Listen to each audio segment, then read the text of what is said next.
Hello दोस्तों, मेरा नाम है ऋतिक और मैं स्वागत करता हूँ आप सभी का एक बार फिर से क्यू स्टडी के ऑफिशियल यूट्यूब चैनल पे। तो दोस्तों, कैसे हो आप सभी लोग? आई होप कि आप सभी अच्छे होंगे और आपके एचपी कोऑपरेटिव बैंक के मेंस की तैयारी भी अच्छे से चल रही होगी।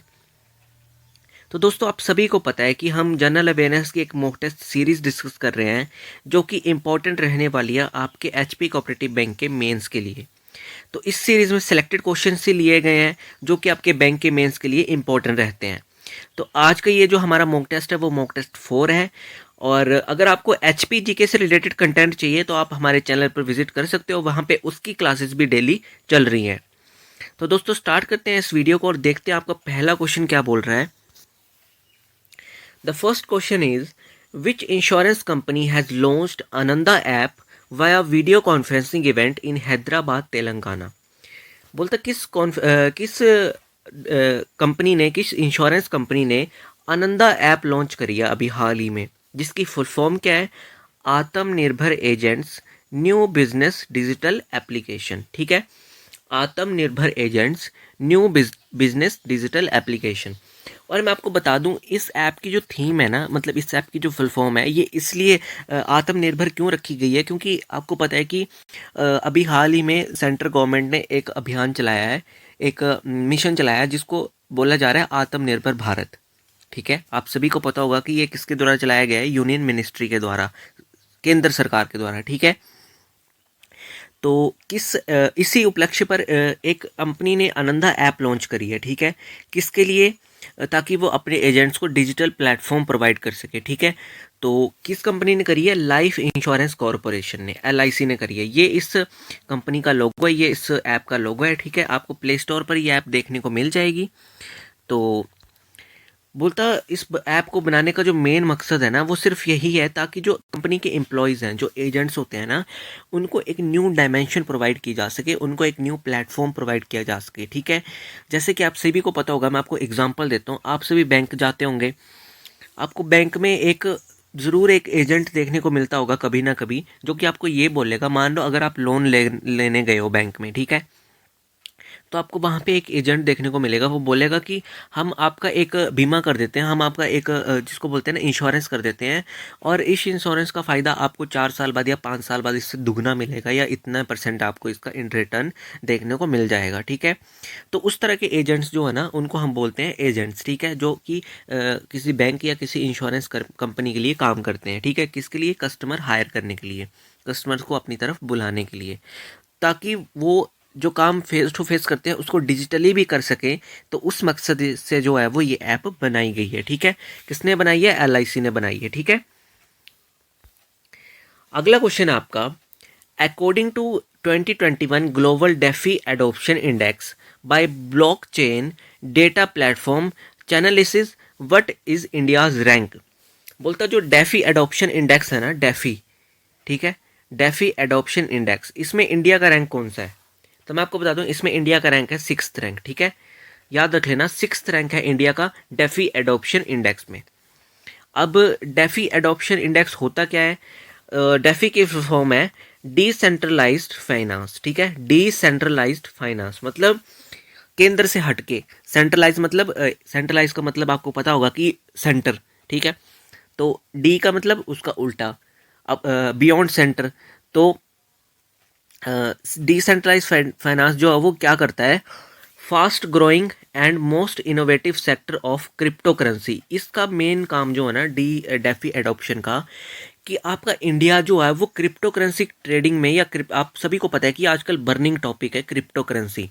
हर कोई इसमें इन्वेस्ट कर रहा है अपने पैसे को double triple and 4 times 5 times करने के लिए। ठीक है, और ये देखा जाए तो एक तरह से रिस्की काम भी है, क्योंकि इसके लिए बहुत ज़्यादा नॉलेज होना ज़रूरी है ट्रेडिंग का। ठीक है, आप सभी को पता है कि आजकल ऐप्स भी बहुत ज़्यादा आ गई हैं। अप स्टॉक्स हो गई, आपकी ग्रो ऐप होगी, फिर एंजल ब्रोकिंग, पता नहीं कौन कौन सी ऐप्स जो हैं वो आपको मार्केट में देखने को मिल रही हैं।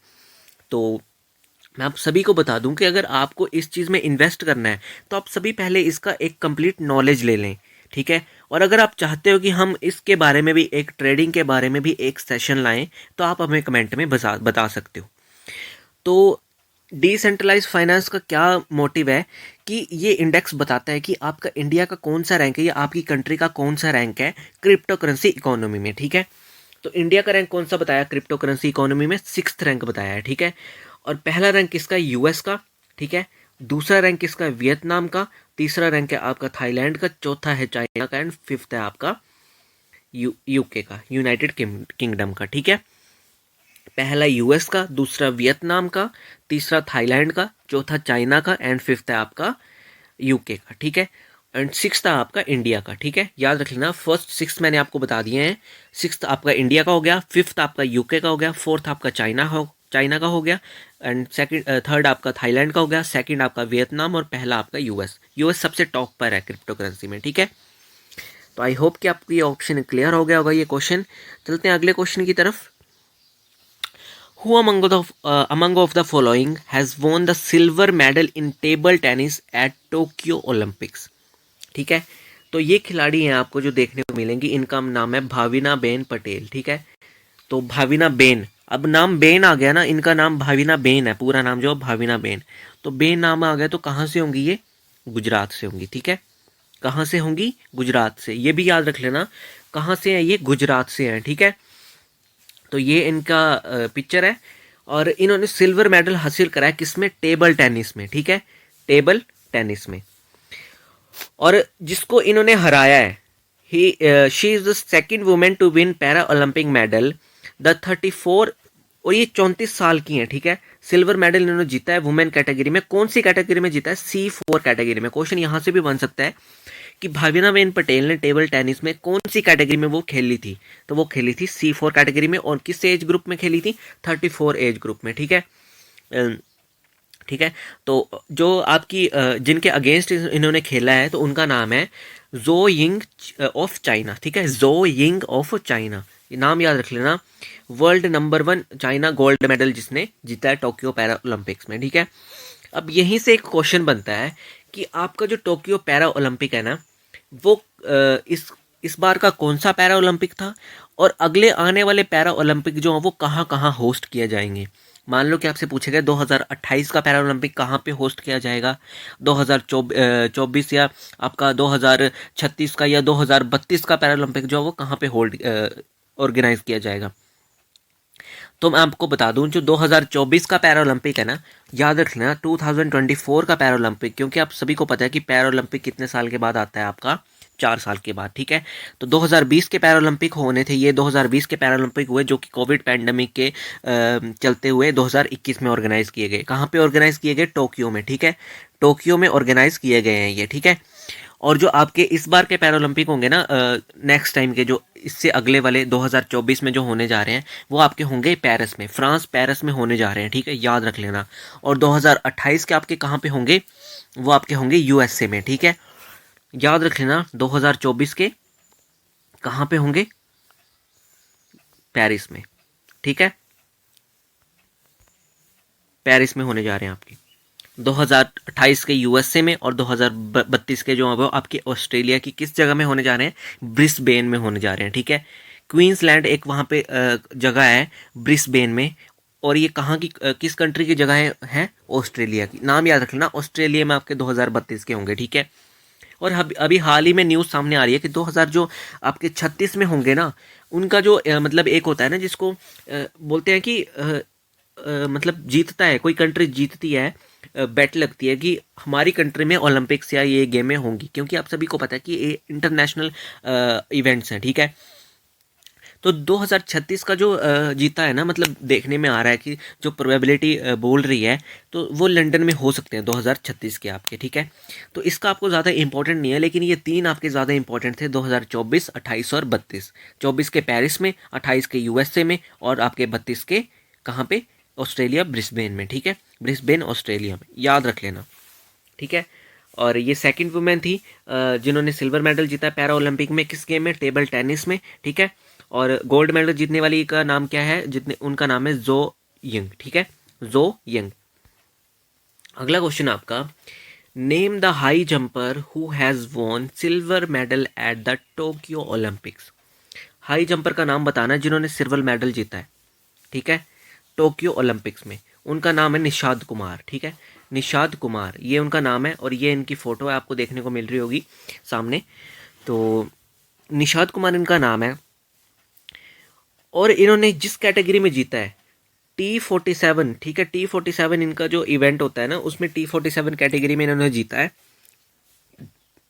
तो मैं आपको बता दूं कि इन्होंने 2.6 मीटर ये नाम ये आपने मतलब ये जो आपका नंबर है ना, ये आपने याद रख लेना कि इन्होंने कितने मीटर लंबा जंप मारा है, मतलब कितना हाई जंप, कितना ऊपर मारा है, कितना हाई मारा है। 2.06 मीटर, ठीक है, 2.06 मीटर इन्होंने मारा है, और एशियन रिकॉर्ड ब्रेक कर दिया है इन्होंने। जो एशिया का रिकॉर्ड था उसको ब्रेक कर दिया है इन्होंने, ठीक है। और द इंडियन पैरा एथलीट भी इनको बोला जा रहा है, द इंडियन पैरा एथलीट, ठीक है। तो क्वेश्चन यहां से बन सकता है, who is known as the Indian para athlete. तो इंडियन पैरा एथलीट किसको बोला जा रहा है, आपके निषाद कुमार को, ठीक है। तो जो आपके यूएसए के रोडरिक, ठीक है, रोडरिक टाउनसेंड है ना, ठीक है, एंड डोलस वाइज हैं, ठीक है, यूएसए के रोडरिक टाउनसेंड एंड डोलस वाइज। तो आपके जो रोडरिक टाउनसेंड है ना, इन्होंने गोल्ड मेडल जीता है, ठीक है, और इनका जंप कितना था, 2.15 मीटर, ठीक है, 2.15 मीटर किसका था, रोडरिक टाउनसेंड का, ठीक है। और ये कहाँ से बिलोंग करते हैं, यूएसए से, ठीक है। और जो आपका ब्रॉन्ज मेडल जीतने वाले खिलाड़ी है ना, उनका नाम है डोलास वाइज। इन्होंने भी 2.06 मीटर का ही जंप मारा है, लेकिन जो मैं आपको बता दूं कि इनको ना 3 से 5 चांस मिलते हैं, ठीक है। बोला है ना यहाँ पे कि 5 चांसेस इनको दिए जाते हैं। जैसे होता है ना कि एक चांस में क्लियर नहीं हुआ तो दूसरा चांस, दूसरे में क्लियर नहीं हुआ तो तीसरा चांस, तो ऐसे ऐसे करके 5 चांस इनको मिलते हैं। तो जीता तो इन्होंने भी वैसे सिल्वर मेडल ही था, लेकिन इनको ब्रॉन्ज मेडल इसलिए दिया गया क्योंकि इन्होंने चांस ज़्यादा लिए as compare to Nishad Kumar. और निषाद कुमार का और इन वाइस का जंप दोनों का ही सेम जंप है, 2.06 मीटर, ठीक है। और इसीलिए निषाद कुमार ने 2.02 मार्क जो अब वो आगे कर लिया, क्योंकि जो आपका 5th स्पॉट में जंप किया था ना, जिन्होंने इन्होंने क्या नाम है इनका, आपका वाइज, इन्होंने 1.94 मीटर किया था, कितने स्पॉट में, 5th स्पॉट में, 5th चांस में, ठीक है। तो सिल्वर मेडल जीतने वाले खिलाड़ी का नाम है निषाद कुमार, किस कैटेगरी में, T47 हाई जंप कैटेगरी में, ठीक है। एशियन रिकॉर्ड ब्रेक किया इन्होंने क्रिएट कर दिया है एक एशियन रिकॉर्ड, ठीक है।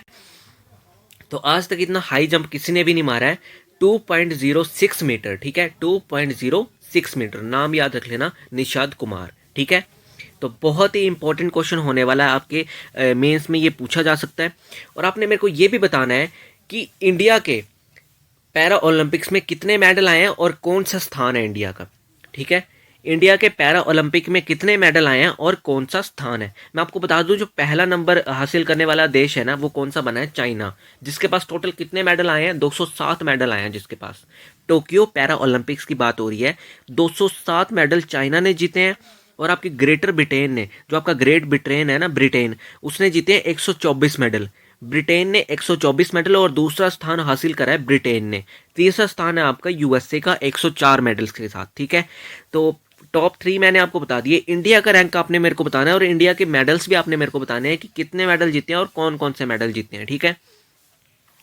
तो आपने कमेंट बॉक्स में मेरे को ये बताना है, ठीक है, याद रख लेना, आपने मेरे को बताना है इंडिया का रैंक टोक्यो पैरा ओलंपिक में, और कितने मेडल इंडिया ने जीते हैं, और कौन सा मेडल इसने, मतलब कौन कौन से मेडल इसने इंडिया ने जीते हैं, हमारे इंडिया ने, ठीक है। अपने प्यारे भारत ने कौन कौन से मेडल जीते हैं और किस किस कैटेगरी में इसने जीते हैं, ठीक है। मतलब गोल्ड मेडल कितने हैं, सिल्वर मेडल कितने हैं और ब्रॉन्ज मेडल कितने हैं, ठीक है, यही 3 मेडल होते हैं। और फर्स्ट रैंक मैंने आपको बता दिया चाइना का 260 मेडल के साथ, ब्रिटेन का 124 मेडल के साथ, और थर्ड रैंक जो आपका यूएसए का 104 मेडल के साथ, ठीक है। याद रख लेना इसको, ठीक है। अगला क्वेश्चन आपका, which government agency has bagged CII energy leader award. CII energy leader award किस कंपनी को दिया गया है, वो आपका दिया गया है NTPC को, national thermal power corporation limited, ठीक है। तो NTPC को यह अवार्ड दिया गया है। और CII की फुल फॉर्म मैं आपको बता दूं, कॉन्फेडरेशन ऑफ इंडियन इंडस्ट्री, ठीक है, कॉन्फेडरेशन ऑफ इंडियन इंडस्ट्री, याद रख लेना full form, confederation of Indian industry, जो एनर्जी लीडर अवार्ड है वो आपको किसको दिया गया है, एनटीपीसी को 2021 में 29 अगस्त को ये अवार्ड जो है इसको दिया गया है, अभी हाल ही में दिया गया है। और national thermal power corporation limited की किस मतलब कौन से, जहाँ पे ये कंपनी का कौन से ऑफिस को दिया गया है, कौन से मतलब ब्रांच को दिया गया है, तो वो आपको बताऊँ, रामा गुदाम नाम की एक ब्रांच है जो कि आपकी कहाँ पे है, तमिलनाडु में है, ठीक है। तो वहाँ पे इसको अवार्ड दिया गया है, ठीक है। और इतना ही था ये क्वेश्चन। तो चलते हैं अगले क्वेश्चन की तरफ। Which country has appointed former road minister Mohammad Eslami as a head of nuclear agency? किस कंपनी ने न्यूक्लियर एजेंसी का हेड जो वो अपने रोड मिनिस्टर को बनाया, जो कि उसके फॉर्मर रोड मिनिस्टर थे? करंट न्यूज़ का क्वेश्चन है, ईरान ने बनाया, ठीक है। किसने बनाया? ईरान ने बनाया। कब बनाया है? 30 अगस्त को, ठीक है। तो इनको अपॉइंट किया गया director of countries nuclear department, ठीक है। Director of countries nuclear department इनको अपॉइंट किया गया है, ठीक है। तो जिनकी जगह पर इनको इलेक्ट किया गया है उनका नाम है प्रेसिडेंट इब्राहिम राइसी, ठीक है।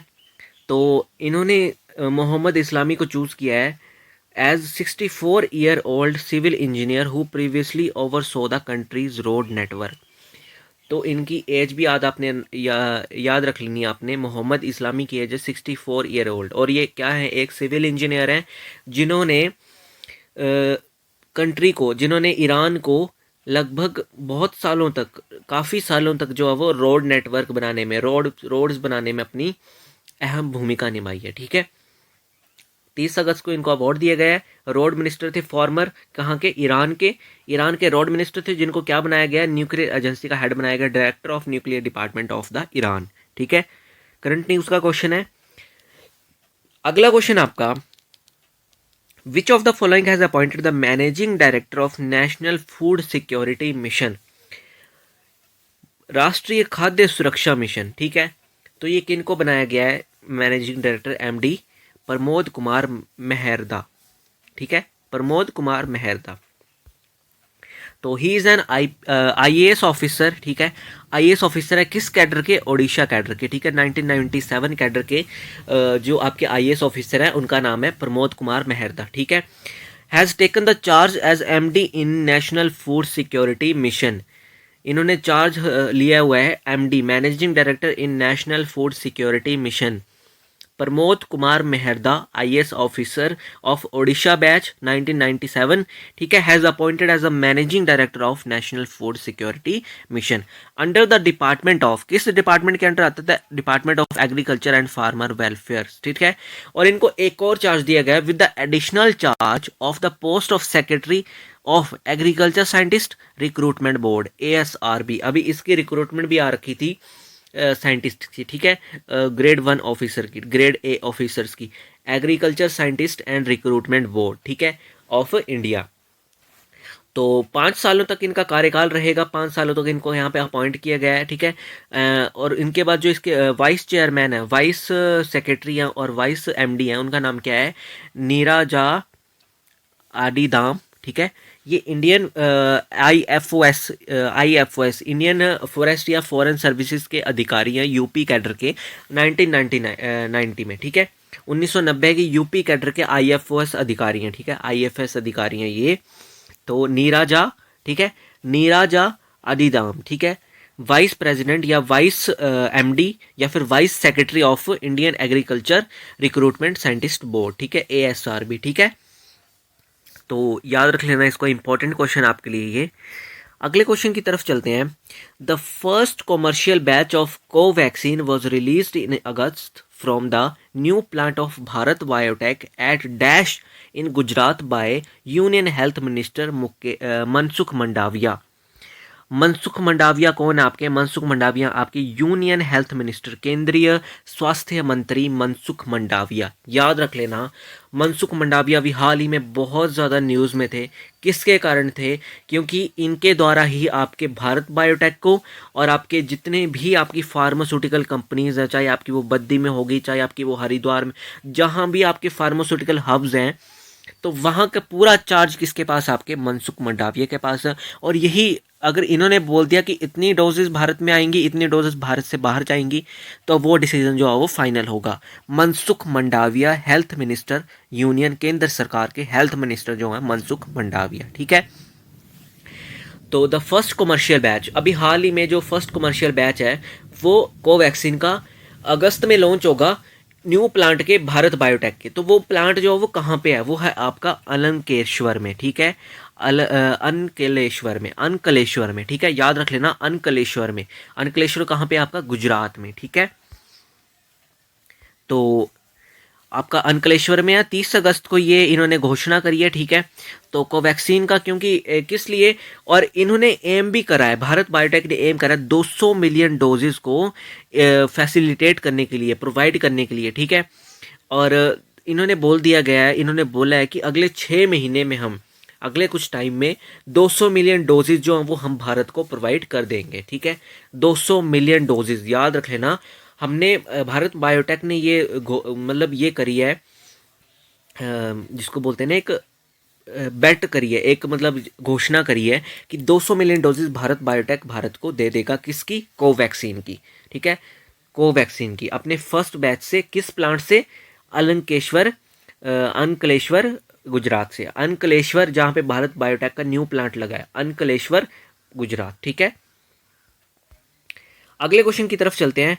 Who among of the following has launched e photo exhibition, e photo exhibition, digital photo exhibition, ठीक है, इलेक्ट्रॉनिक ई फोटो एग्जीबिशन, जिसकी थीम क्या रखी गई है, making of the constitution, making of the constitution, and virtual film poster exhibition Chitranjali @75। बोलता किसने launch करा है ई फोटो एग्जीबिशन, ठीक है। तो वो आपका लॉन्च करा है श्री अनुराग ठाकुर ने, union minister of information and broadcasting, union minister of information and broadcasting, ठीक है, एंड स्पोर्ट्स, ठीक है। तो आपके ये स्पोर्ट्स के मिनिस्टर हैं, ठीक है, और इंफॉर्मेशन एंड ब्रॉडकास्टिंग के भी मिनिस्टर हैं आपके श्री अनुराग सिंह ठाकुर जी। प्रेम कुमार धूमल जी के ये बेटे हैं, हमीरपुर से ये बिलोंग करते हैं, ठीक है।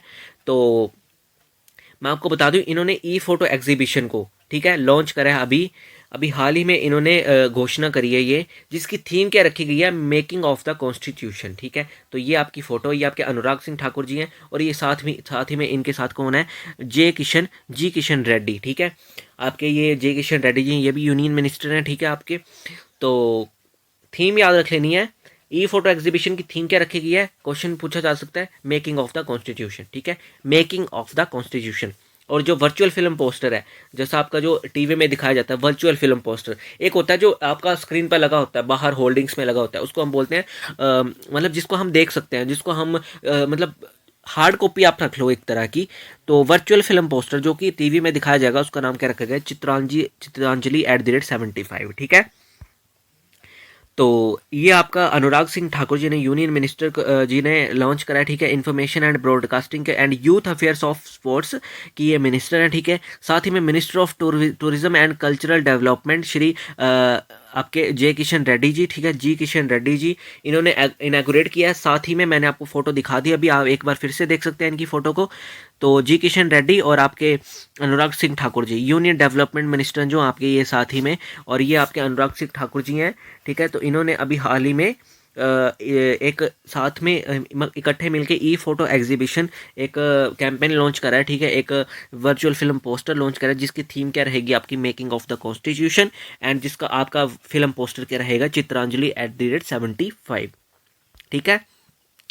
तो पार्लियामेंट में इन्होंने घोषणा कर दी थी, ठीक है। साथ ही में इनके साथ मिनिस्टर थे और आपके minister of state fisheries department के, ठीक है, एनिमल एंड हस्बेंड्री डिपार्टमेंट के भी आपके इसमें मिनिस्टर थे, मिनिस्ट्री ऑफ। तो मतलब आपके जो जितने भी कैबिनेट मिनिस्टर थे, इन सभी ने इनके डिसीजन को माना हुआ है, और सभी इनके डिसीजन से एग्री करते हैं कि इन्होंने बहुत ही अच्छा एग्जीबिशन एक लाया है, मेकिंग ऑफ द कॉन्स्टिट्यूशन, जिसमें आपकी कॉन्स्टिट्यूशन के बारे में आपको बताया जाएगा, आपके संविधान के बारे में बताया जाएगा, ठीक है। और मतलब किस तरह से हमारा संविधान बना था और क्या क्या उसमें चेंजेस लाने की ज़रूरत है या कुछ भी, तो एटसेट्रा, जिसमें जो भी आपके इसमें होंगे, इसमें XYZ, तो आपको सब कुछ इसमें बताया जाएगा। तो आप सभी जो हैं वो इनकी ऑफिशियल वेबसाइट पर जाके इनको देख सकते हैं, ठीक है। यूनियन मिनिस्टर अनुराग ठाकुर जी की ऑफिशियल वेबसाइट है, तो उस पर आप जाके आप चेक कर सकते हैं, ठीक है। यहाँ पे इनके ट्विटर हैंडल पर भी जाकर इसको चेक कर सकते हैं। तो इतना ही था आज के लिए। अगर आपको ये वीडियो अच्छी लगी हो, इन्फॉर्मेटिव लगी हो, तो आप वीडियो को लाइक कर दें, शेयर कर दें और हमारे चैनल को सब्सक्राइब कर दें। तो दोस्तों फिर से मुलाकात होगी एक और नई वीडियो के साथ, तब तक के लिए take care and bye bye.